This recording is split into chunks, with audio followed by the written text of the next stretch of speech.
নমস্কার বন্ধুরা, আজকে রবিবার আমাদের রাত্রের ডিনার লুচি আর কষা মাংস। বাবু এখানে টিভি দেখছে, ও যে এই গেমটায় কি দেখে আমি তো ভেবে কিছু পাই না, আমার রাগও ধরে যায়। আমি কিন্তু মাংস রান্না স্টার্ট করে দিলাম।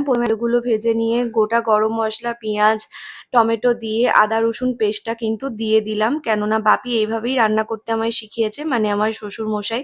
এইভাবে রান্না করলে বেশ ভালোই লাগে আর খুব তাড়াতাড়ি হয়ে যায়, আর একটুও জল লাগে না, এইভাবে কষতে কষতেই তেল বেরিয়ে আসে।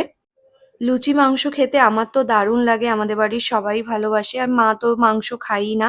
তো চলো আমি আর আমার বাবু একটু কষা মাংস তুলে খেয়ে নিলাম। রান্না মোটামুটি কমপ্লিট তো হয়েই গেছে।